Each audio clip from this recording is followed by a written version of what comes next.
Dans cette vidéo, j'aimerais parler de l'interprétation que l'on a des choses et de surtout la manière dont celle-ci crée des blocages.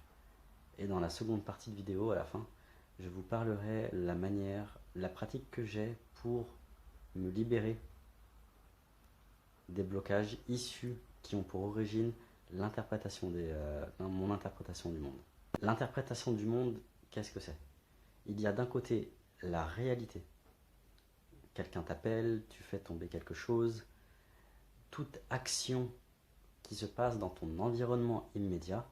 Et l'interprétation du monde, ça va être ton regard sur ces faits-là.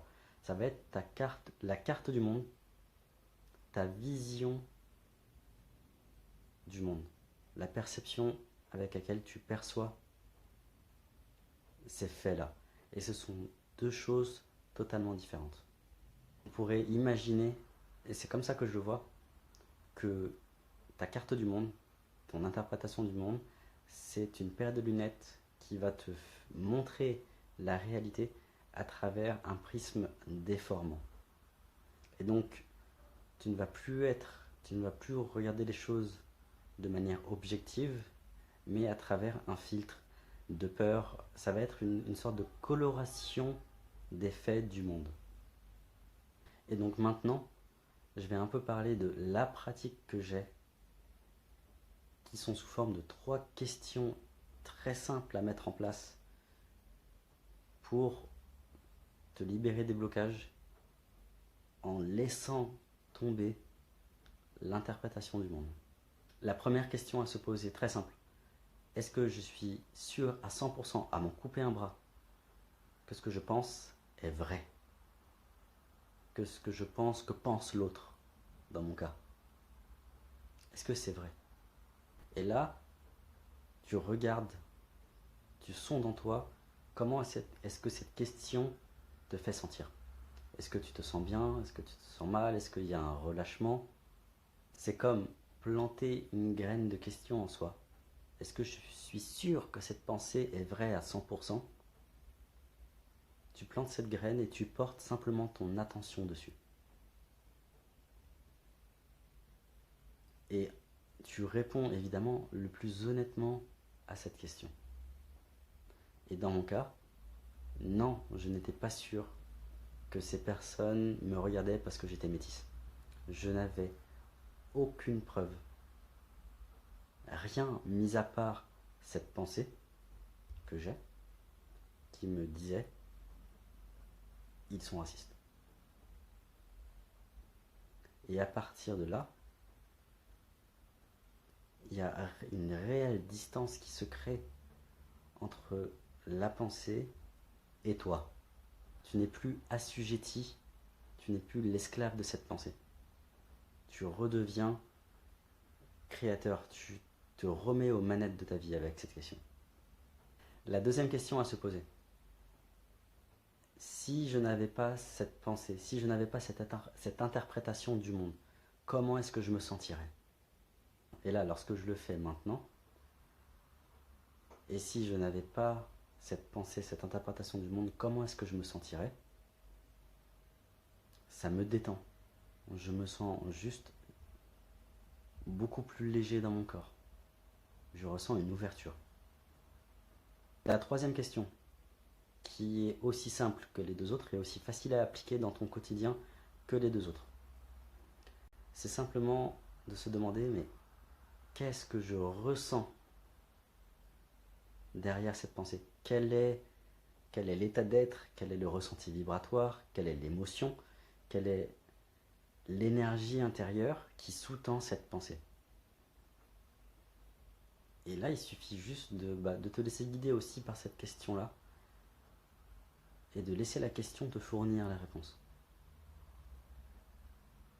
Pose-toi dans l'instant.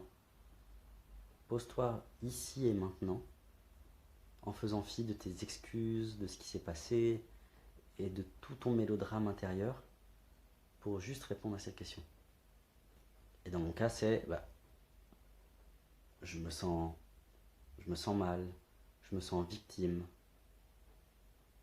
je me sens presque une proie. Et là, il suffit simplement de se poser cette deuxième question bis.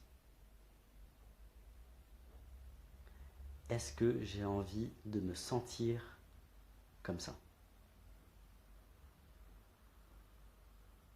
La question, c'est pas est-ce que j'ai envie de penser ça ou pas. Ça, c'est la surface.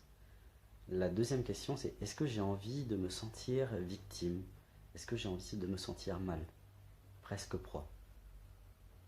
Je me pose vraiment la question. Et je me laisse la liberté et l'espace d'y répondre. Et évidemment, la réponse, bah non. J'ai juste envie d'être bien, d'être détendu. Et en fait, ce à quoi t'invite cette question, c'est de lâcher le ressenti, l'émotion qui est derrière la pensée. Et en lâchant le ressenti, en lâchant l'émotion qui sous-tendait la pensée, eh ben, tu lâches aussi la pensée, vu que les deux sont affiliés. Et la troisième question bis, comment est-ce que j'ai envie de me sentir? Bah, j'ai envie de me sentir bien. Et simplement en disant ça, moi, mon expérience maintenant, c'est que je sens cette paix. Je sens cette détente en moi.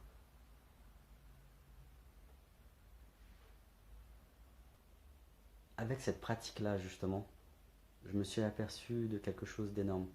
C'est que ce qui me tient prisonnier, ce n'est pas l'extérieur, ce n'est pas le monde, ce n'est pas les personnes, ce ne sont pas les situations à l'extérieur et ce qui se passe dans mon environnement.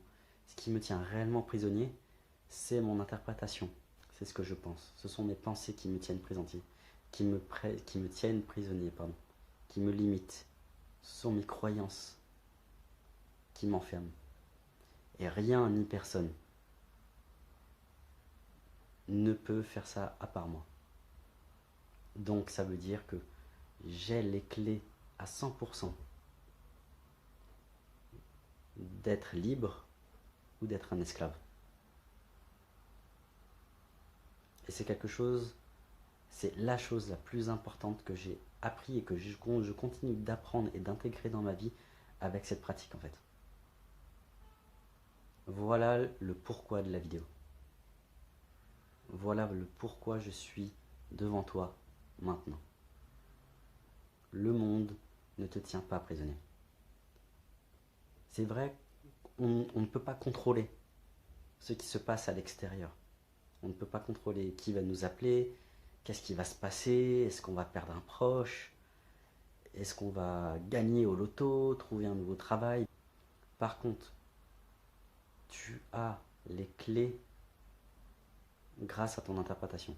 Tu contrôles, tu choisis totalement l'interprétation que tu as du monde. Alors voilà, la vidéo est terminée pour aujourd'hui. Merci de l'avoir visionnée, merci de m'avoir écouté. Je te dis à très vite pour une prochaine vidéo. Salut!